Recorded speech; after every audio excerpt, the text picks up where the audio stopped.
Paula ha pasado por muchas cosas en su vida. Tras la muerte de sus padres cuando tenía 16 años, se convirtió en la única cuidadora de su hermano pequeño, Marcos. Pero, ¿y el dinero? Paula tuvo que hacerse limpiadora durante la escuela para sobrevivir. Entonces conoció a Martín. Un hombre que era su príncipe azul, pero se avergüenza de ella. ¿Quiere utilizarla? Descúbrelo a continuación. Antes de continuar, recuerden que su apoyo es crucial para seguir creciendo. Les pedimos que nos dejen su like, que comenten y, por supuesto, no olviden suscribirse. Muchas gracias. Cuando pienso en mi vida, me gusta pensar que soy una historia de éxito en el mejor sentido posible. Soy la mayor de los hermanos, la hermana mayor de un hermano pequeño. Y cuando nuestros padres fallecieron en un accidente, supe que tenía que dar un paso adelante. Paula, ¿cómo vamos a sobrevivir?, preguntó llorando Marcos, mi hermano de 12 años. Haremos que funcione, le prometí. Teníamos los ahorros de nuestros padres y vendí todo de lo que podíamos desprendernos. Nuestros caseros, una pareja de ancianos que habían querido a mi madre como a su propia hija, nos permitieron vivir gratis en su departamento más pequeño. Pero no puedo permitirlo, Julia, le dije a la anciana. Mi padre odiaría que nos aprovecháramos así de ti. La anciana sonrió y siguió tejiendo. Entonces puedes limpiar para nosotros a cambio, dijo.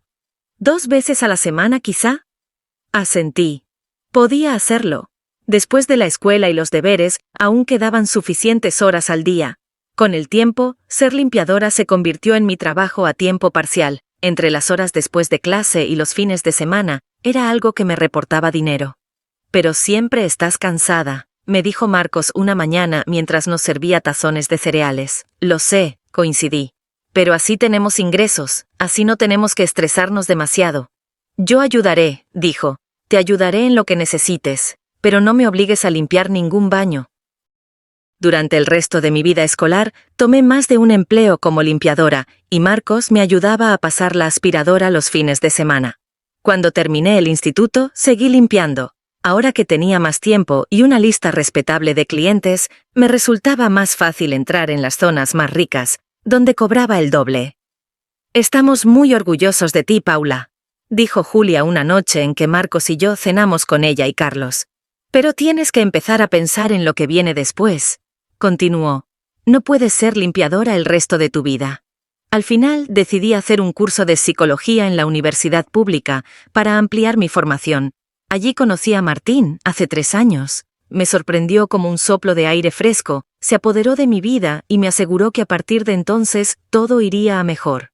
Estoy orgulloso de ti, me dijo cuando fuimos a tomar un café una tarde, cuando le conté que mi vida se había sustentado gracias a mi trabajo como limpiadora.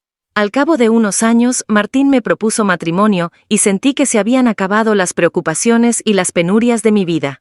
Con Martín había seguridad económica. Con Martín, Marcos y yo fuimos adoptados por sus padres, que nos adoraban constantemente, haciéndome sentir que me había sacado la lotería en cuanto a familia política.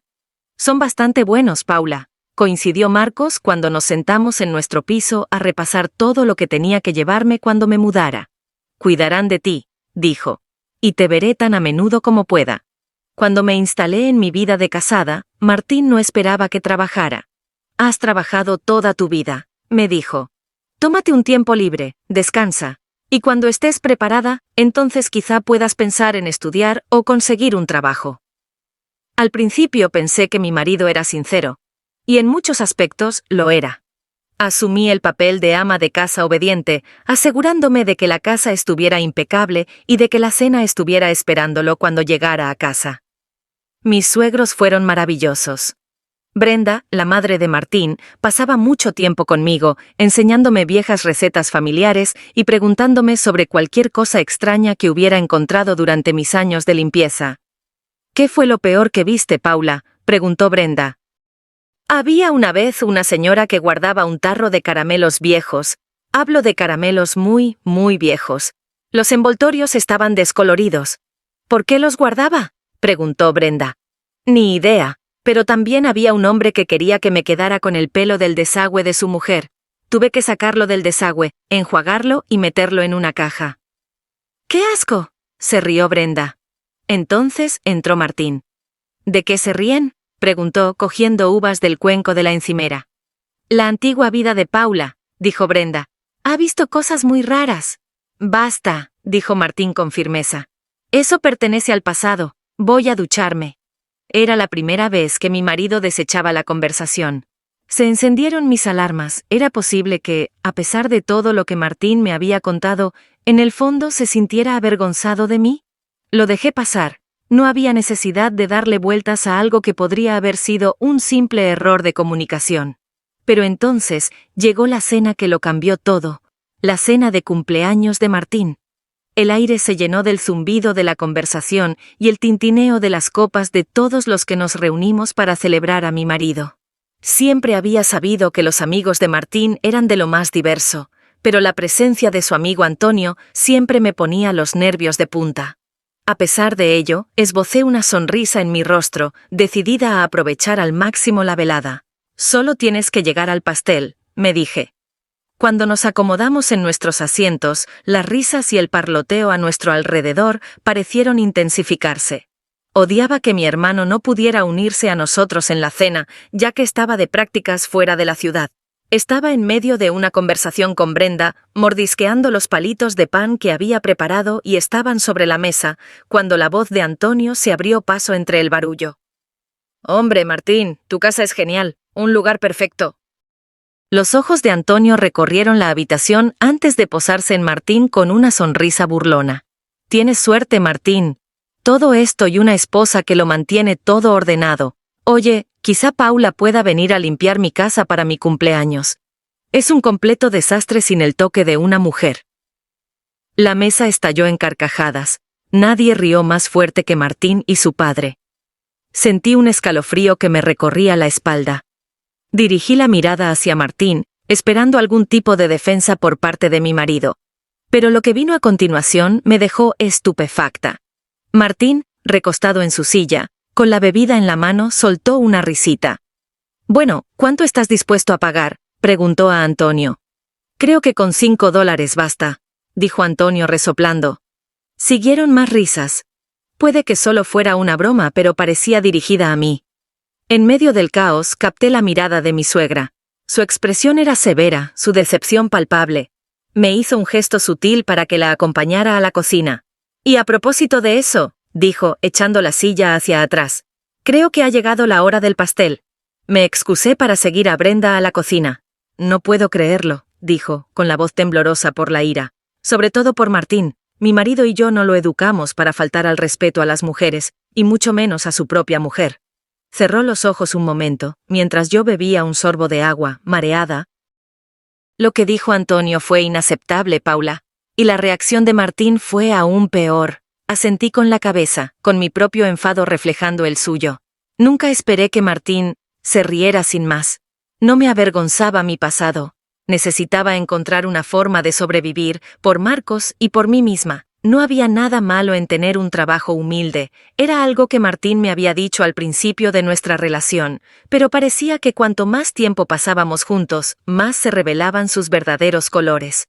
Brenda me puso una mano en el hombro. «Vamos a darles una lección. Haz las maletas esta noche. Nos vamos de vacaciones. Las dos solas, a ver cómo se las arreglan sin nosotras».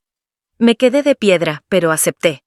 La idea de marcharme, de demostrarles lo equivocados que estaban, era demasiado convincente como para resistirme. «Martín se va a arrepentir de haberse reído con ese chiste», aseguró Brenda. «¿Dónde está el pastel?», llamó Antonio desde el comedor. Suspiré. «Vamos a superarlo», le dije a mi suegra mientras encendía las velas del pastel de cumpleaños de Martín. A la mañana siguiente, Martín y su padre estaban desmayados en el salón. Los efectos del alcohol los hacían ajenos a cualquier sonido que no fuera el suyo. Les dejamos una nota en la encimera de la cocina. «Nos vemos dentro de 2 semanas». Esto debería bastarles para mantener la casa limpia. Brenda adjuntó $5 a la nota, y nos fuimos a un chalet en la playa. Unas horas más tarde, nuestros teléfonos fueron bombardeados con llamadas y mensajes suyos, pero los ignoramos todos. Conduje con el viento en el pelo, y Brenda comiendo felizmente una mezcla de frutos secos a mi lado. Cuando por fin llegamos a nuestro destino, deshicimos las maletas y llamé a Martín. «Lo siento mucho», me dijo. «Paula, de verdad, no me di cuenta de lo hiriente que estaba siendo. Mi padre también, lo sentimos mucho».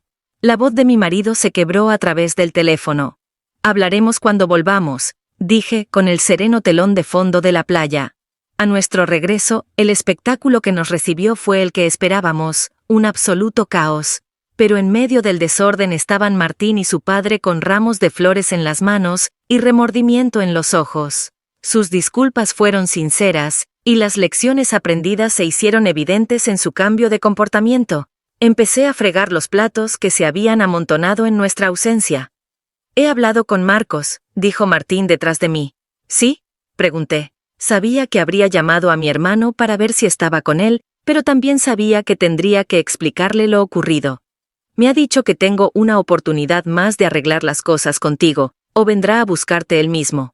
«Me parece muy bien», dije. Por mucho que me alegrara de estar en casa, había algo diferente en Martín para mí. Ya no era el príncipe azul que había pensado era. En lugar de eso, era un hombre normal con bromas estúpidas. Un hombre capaz de hacerme daño. Y aunque tenía a Brenda y a mi hermano de mi lado, sabía que nos iba a costar trabajo a Martín y a mí volver a estar donde estábamos. El primer paso en la dirección correcta fue que Martín cortara los lazos con Antonio, un movimiento que lo decía todo.